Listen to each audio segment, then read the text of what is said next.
के सफाई जो है ना वो झाड़ू करता है।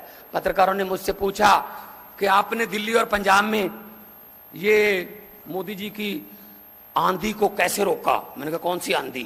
कहते मोदी जी की। आपने कैसे रोका? मैंने कहा जी इसमें कोई रॉकेट साइंस नहीं है, सिंपल सी बात है। आम आदमी पार्टी का चुनाव चिन्ह और उनका चुनाव चिन्ह। मैंने कहा उनका चुनाव चिन्ह क्या है बीजेपी का? कहते जी कमल का फूल। मैंने कहा हमारा चुनाव चिन्ह क्या है? बोले जी झाड़ू। मैंने कहा कमल का फूल कहाँ उगता है? बोले जी कीचड़ में। मैंने कहा झाड़ू क्या करता है? कहते कीचड़ की सफाई। मैंने कहा हमने झाड़ू से कीचड़ की सफाई कर दी, कमल उगे ही नहीं, कमल उगे ही नहीं भाई साहब। सफाई कर दो, झाड़ू है आपके पास। इस झाड़ू से पहले हम सिर्फ दुकान या मकान साफ करते थे, अब हम अरविंद केजरीवाल की अगुवाई में इस झाड़ू से पूरा हिंदुस्तान साफ करेंगे भाई साहब। पूरे देश में झाड़ू चलेंगे। इन्होंने मजाक बना रखा है देश का, इन्होंने लोकतंत्र का मजाक बना के रख दिया, भट्ठा बिठा के रख दिया। अंग्रेजों ने भी इतना नहीं लूटा था। अंग्रेज भी शर्मसार होंगे कि हमने 200 साल में उतना नहीं लूटा जितना ये 2 साल में लूट लेते हैं।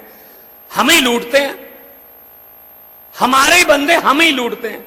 ये दुख की बात है, ये दुख की बात है। तो इस बार हम आपको ये कहने के लिए आए हैं कि झाड़ू वाला बटन जैसे ही दबाओगे समझ लो आपने घर की मकान की सफाई तो जो झाड़ू आपके पास है उससे कर दी, और समाज की सफाई आपने बटन दबाकर कर दी। ये बात याद रख लेना।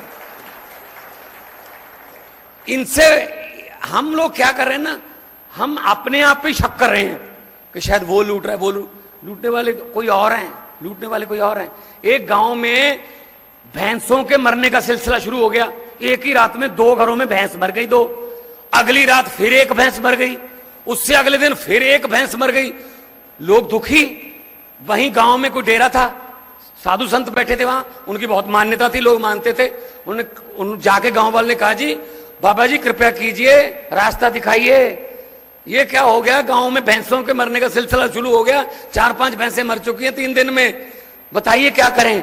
उस साधु ने कहा एक काम करो, एक चद्दर ले लेना, उसको ओढ़ लेना ऊपर ऐसे, 4 बंदों को एक एक चद्दर का कॉर्नर जड़ा वो पकड़ा देना, चद्दर ओढ़ लेना, गांव के लोगों को चद्दर के नीचे से निकालते रहना। जैसे ही भैंस चोरी करने वाले चद्दर के नीचे से निकलेंगे वहीं पे बेहोश हो जाएंगे, मर जाएंगे।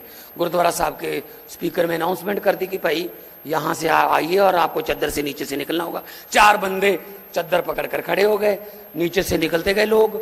पहले महिलाएं निकली, कोई कुछ नहीं हुआ, फिर बच्चे भी निकाले गए, वो कोई नहीं, कुछ नहीं हुआ। फिर बंदे शुरू हो गए, सारा गांव भाई साहब चद्दर के नीचे से निकाल दिया। ना कोई बेहोश हुआ, ना किसी की मौत हुई। पता क्यों? क्योंकि जो भैंसे चोरी करने वाले चोर थे वो तो चद्दर लेके खड़े थे। मरेगा कौन? चद्दर तो उनके हाथ में थी। हमने भी यही कर रखा है, 70 साल से चोरों को चद्दर पकड़ा रखी है। अब चद्दर ईमानदार बंदों के हाथ में दे दो, सब चोरियां बंद हो जाएंगी, सब डाके बंद हो जाएंगे जो आप पीछे जेब पर बजते हैं। तो ये बात करने के लिए आपके पास आए। ये तंग करते हमें, दिल्ली में तंग करते, काम नहीं करने देते। मोहल्ला क्लिनिक की बिजली काट ली, मोहल्ला क्लिनिक की दवाइयां रोक दी एलजी ने केंद्र के कहने पर। और इन्होंने फरिश्ते स्कीम चलाई कि कोई जख्मी को कहीं भी दाखिल करवा दो पैसे देंगे, वो बंद कर दी। जल बोर्ड का भट्ठा बिठा दिया इन्होंने। अरविंद केजरीवाल कोई भी जनता की भलाई का काम शुरू करता है उसको बंद कर देते हैं। केजरीवाल अकेला लड़ रहा है, सुप्रीम कोर्ट में लड़ रहा है, भाजपा के खिलाफ लड़ रहा है, एलजी के खिलाफ लड़ रहा है। मैं पंजाब में गवर्नर के खिलाफ लड़ रहा हूं, मैं बीजेपी के साथ लड़ रहा हूं। मेरे भी पैसे रोक रखे हैं, 8,000 करोड़ पंजाब का जो बनता है रोक रखा है। तो ये बात जब